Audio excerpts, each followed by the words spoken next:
छोटू ने power button दबाने से पहले आर्यन की तरफ देखा। साहब, ये मशीन नहीं है, इसे हुक्म मत देना, इसे दोस्त की तरह बुलाना। वर्मा ने बटन दबाया। झूम, घड़-घड़, रोबोट की आंखों में लाइट जली, लेकिन तभी रोबोट के सीने से जोर की आवाज आई और धुआं निकलने लगा। रोबोट फिर से झटके लेने लगा। विस्फोट होने वाला है। मैंने कहा था ना, ये अनपढ़ लड़का हमें मरवाएगा। आर्यन का दिल बैठ गया। उसने छोटू की तरफ गुस्से से देखा। छोटू भी घबरा गया। ऐसा नहीं होना चाहिए था, लेकिन तभी छोटू को याद आया।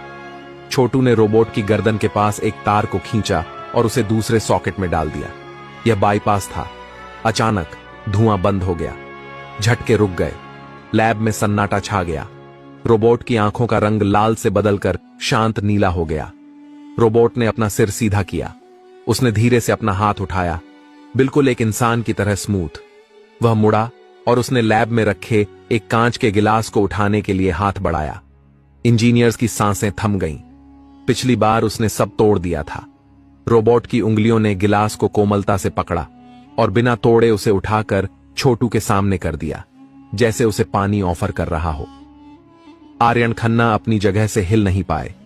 जो काम दुनिया के सर्वश्रेष्ठ इंजीनियर नहीं कर पाए, वो एक कूड़ेदान के वाशर और गंदे तेल ने कर दिया था। लेकिन असली चमत्कार अभी बाकी था। लैब में गहरा सन्नाटा था। मिस्टर वर्मा का मुंह खुला का खुला रह गया था। रोबोट अब पूरे कमरे में चल रहा था, बिना लड़खड़ाए, बिना शोर किए। उसकी चाल में एक गजब का संतुलन बैलेंस था। आर्यन खन्ना धीरे धीरे चलते हुए छोटू के पास आए। उन्होंने झुककर उस बच्चे के गंदे, काले, ग्रीस से सने हाथों को अपने हाथों में ले लिया। उनकी आंखों में आंसू थे। तुमने यह कैसे किया? आर्यन ने अविश्वास से पूछा। छोटू ने मासूमियत से जवाब दिया, साहब, आपके साहब लोग, इंजीनियर्स, किताब पढ़कर मशीन को समझाते हैं कि उसे क्या करना है। मैं मशीन की सुनता हूं कि वो क्या चाहती है। इसका एक पैर छोटा था, इसलिए ये गिर रहा था, और इसका तेल जम रहा था, इसलिए ये चिढ़ रहा था। मैंने बस इसे आराम दिया।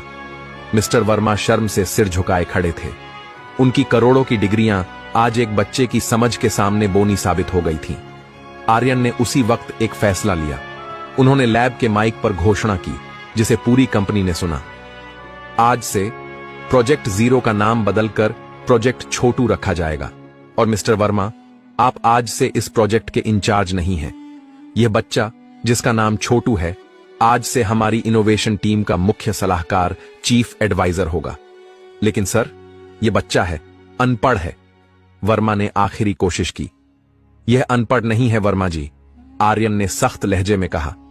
इसके पास वो शिक्षा है जो तुम्हारी यूनिवर्सिटीज में नहीं मिलती, अनुभव और जुनून की शिक्षा। आर्यन खन्ना ने छोटू को गोद लिया। उसे सिर्फ नौकरी नहीं दी, बल्कि उसे दुनिया के बेहतरीन स्कूलों में भेजा, लेकिन एक शर्त पर कि वह अपनी कबाड़ से जुगाड़ वाली सोच कभी नहीं छोड़ेगा। 10 साल बीत गए। सिंटेक्स रोबोटिक्स अब दुनिया की सबसे अमीर कंपनी बन चुकी थी। वे ऐसे रोबोट बनाते थे जो अस्पतालों में मरीजों की सेवा करते थे और आपदाओं में लोगों की जान बचाते थे। कंपनी की 50वीं वर्षगांठ पर एक भव्य पार्टी थी। स्टेज पर एक नौजवान सूट बूट में आया। यह छोटू था, अब आर्यन जूनियर के नाम से जाना जाता था। उसने माइक थामते ही एक बड़ा खुलासा किया, जिसने सबको चौंका दिया। देवियों और सज्जनों, छोटू ने कहा, आप सब सोचते हैं कि मैंने उस रात रोबोट को ठीक करने के लिए क्या जादू किया था। पीछे स्क्रीन पर 10 साल पुराना वो वीडियो चला जब वह रोबोट ठीक कर रहा था। सच्चाई यह है कि उस रोबोट का प्रोसेसर, दिमाग, कभी खराब था ही नहीं। गलती उसके ढांचे में थी। हम अक्सर जीवन में भी यही गलती करते हैं। हम दिमाग को तेज करने में लगे रहते हैं, जबकि हमें अपना संतुलन बैलेंस ठीक करने की जरूरत होती है। उसने अपनी जेब से वही पुराना जंग लगा हुआ पेचकस निकाला और हवा में लहराया। यह मेरा सबसे महंगा औजार है।